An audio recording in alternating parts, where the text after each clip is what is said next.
Hello and welcome to the Find Focus podcast. Today we talk about how to be a successful freelancer despite today's distracting and addicting apps and technology. I will interview freelance software developer Justin Emery. Hello, Justin. Great to have you on the show. Hi, Martin. Great to be on. Can you tell us a little bit about yourself and your background as a software developer and how you got into this dealing with mindful technology or why this was an issue for you? Yeah, okay. So I think after I kind of graduated from university, I worked in a standard office job, um, doing kind of nine until six, 5 days a week in an office environment. And actually in that environment, I was a very focused person. I was like always just getting things done, always in the zone. Um, and then eventually I decided to take a year out of my career and just go and do some traveling. Um, and during that year, I did some other stuff. Like I went on a retreat. In fact, two retreats. So stayed in a Buddhist monastery and got up at 6 and to meditate every day. And so in that year, kind of my perspective on life changed a bit, and I decided that I wanted more of a kind of work-life balance with an emphasis on life, and um, didn't want to be stuck in an office all year round. So I decided to go freelance because it would give me the freedom to do that. Yeah, Um, yeah. yeah. So I've been doing that. Sorry. Been doing it for about a year now. So it's still quite new to me, but it's been working well so far. So, what are the biggest challenge you faced leaving your 9 to 5 job and working as a freelance programmer? Hmm. Um, so I think the initial challenge was, so on my year off, I had some side projects, which were kind of maybe not entirely commercial ideas, but things that I just wanted to work on for fun. Um, and I found that I wasn't making that much progress with them. Um, I think it was a lack of structure. When you work in an office and you're a salaried employee, there is a structure that you get as part of that. You have a boss who has expectations. You have an environment which is set up just to work. Um, you also colleagues kind of keep you in check because you're always discussing work with them. Um, and then when I was working just on my own ideas, I didn't have that structure. I also didn't have deadlines of any kind except those that I imposed myself. And I was often working from home. So that was when I began to realize that it's difficult to organize yourself, and what makes it more difficult is, I think, technology and the way it is designed to be very distracting. So yeah, just having lots of devices around the house, having notifications, and every time you go on some service like YouTube, it's kind of, you're watching one video, maybe you go on for 5 minutes, but then three more interesting videos pop up on the side, and you find that you're there for half an hour or an hour, and it's quite easy to procrastinate in that way. Yeah, for sure. I know exactly what you're talking about. What are the skills that are really important in your profession? Um, and so, as a software developer, you need to be good at kind of abstract thinking. Um, it's kind of a balance between, there's definitely an element of creativity which surprises some people. They just think, okay, sitting at a computer typing, but no, there's a creative element. But you also do have to be disciplined. Um, so yeah, I mean, I think it's actually quite difficult to get work done if you're not kind of in the zone. You know, um, you you know, you can get some work done if you're kind of not entirely focused, but to make real progress, it's necessary to be just completely focused on writing code. Yeah, Yeah, and what's best way for you to get into the zone? What do you do? yeah.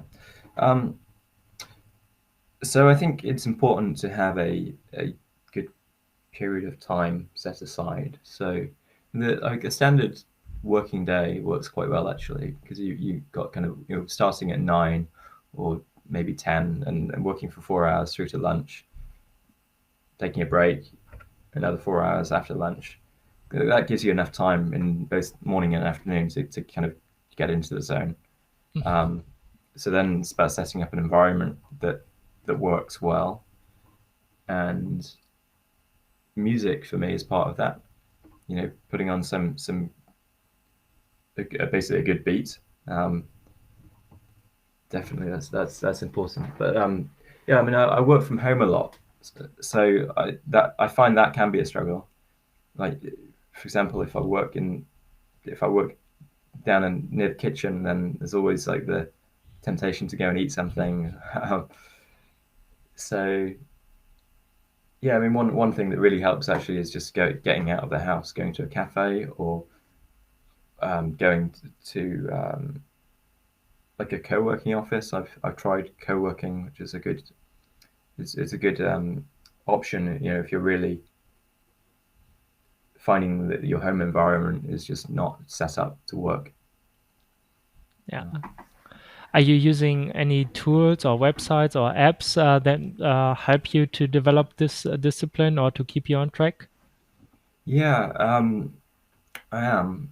So I'm still kind of experimenting with things. So I've used some browser extensions which block certain websites, um, and I've got little um, some kind of tricks I do, which are maybe not necessarily using tools, but things I do myself, which like on Facebook. I think this was actually you read this article um, about how whenever I go on Facebook, I will always log out afterwards, um, so that then next time I go back to it, I'll have um, I'll have to put in the effort of logging in again, which is just a slight, like, small barrier, um, which might be enough to stop me doing it when actually I've got work to do.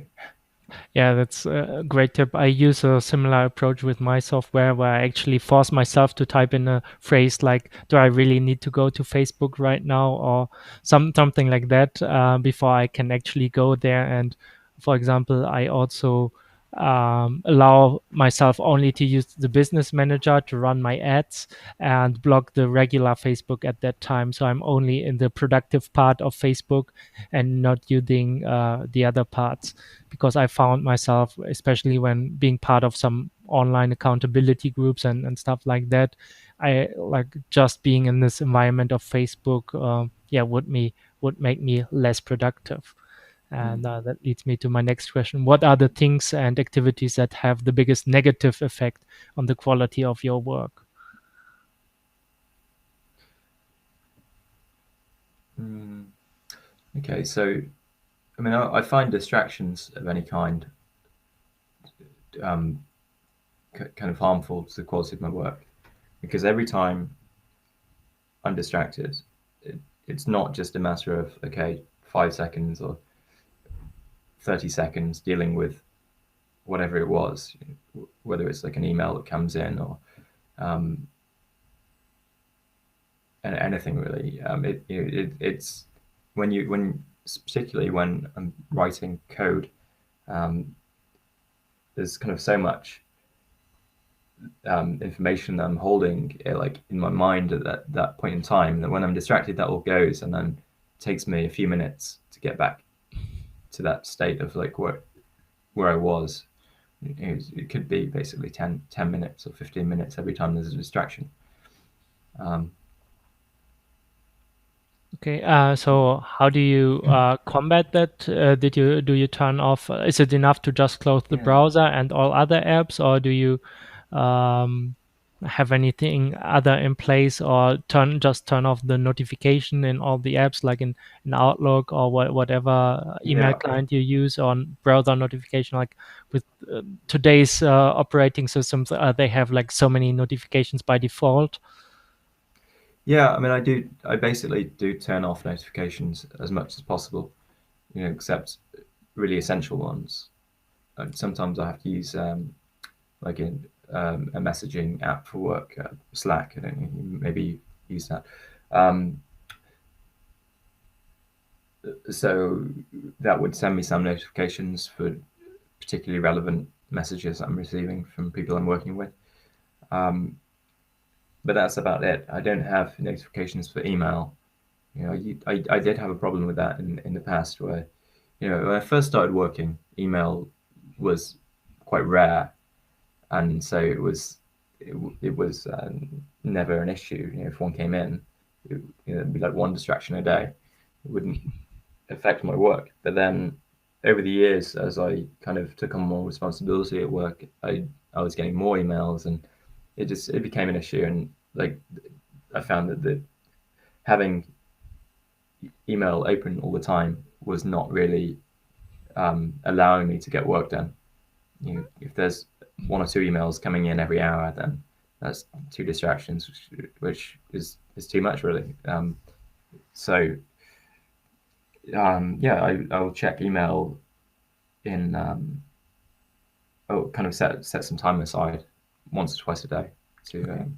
to check email.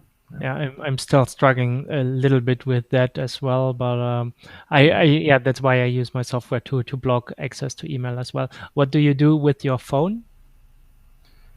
Um, okay. My phone, I think I had disabled a lot of the notifications that apps are sending. Another thing is actually just taking some time to choose apps which are designed in a less distracting way. So that's something I'm particularly interested with blogging about is kind of how apps are designed. So, for example, so I use I've tried some different apps for meditation, and the one that I particularly like is called Mindbell, and it's just got no distractions, no notifications, and nothing like that. It's just kind of provides a timer, um, which is quite simple. So I'm really interested in apps which are task oriented. So they're just designed to do one function and they do it well. Whereas a lot of apps are designed in a quite a different way. They have a function and they do it, but actually the business model is designed um, to get you hooked in some way, maybe to show you adverts, maybe to get you to upgrade to a paid plan. So the kind of the I think the aims of the um, company running a business that's developing an app is often different to the aims of the user. And so I'm interested in apps where that's more in line, and where both the company is designing apps that do a task, and that's which is what the user wants. Yeah, I remember talking to Nir Eyal, who wrote the book Hooked, which is probably one of the most famous books in this area, which Mm. explicitly explains how to design addictive apps. And I wrote about this in my blog post about overcoming internet addiction. But what I wanted to say is, oh, now I lost thought. Um, Now I lost thought. um, Now, yeah, what I wanted to say exactly was how I would deal. I had to think about a lot about this with my own company and how I wanted to design my app and what kind of business model I would pursue.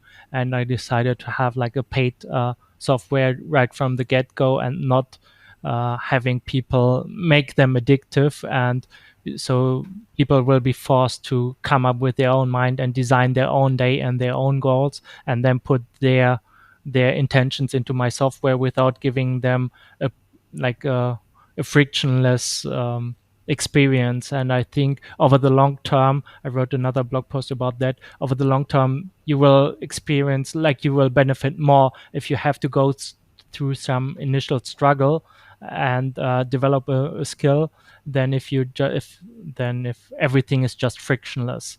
So over the long time, it really pays to do the hard work and go through the friction and fight it, and then yeah. So Mm. that's what I came up with, and that's my philosophy.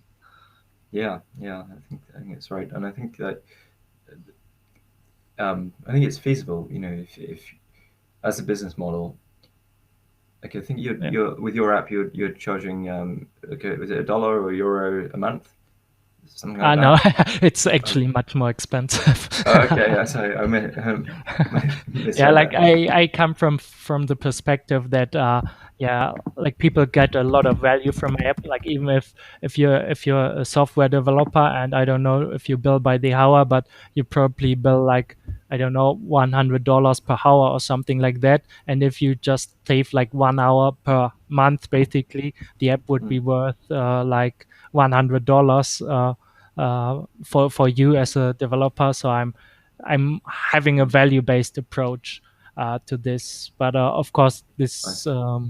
I do not charge it that much, but I still come from a value perspective, and I think that's a thing that most people in software, and coming from like everything should be free, like this world is they are missing the point of the value. I talked about this with Steve Lambert, who created actually self control, Mm, and I think there's space for both of these areas. But if you want to have a quality product, you should be willing to pay some money for it, and maybe even a little bit more.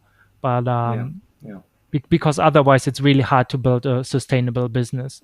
Mm, And yeah, so that's my opinion on this. And if you if people are not willing to spend money on an app like this that will save them a lot of time, yeah, there's other free apps on the market like self control, and they're free to choose them. They're just not the right customer for me.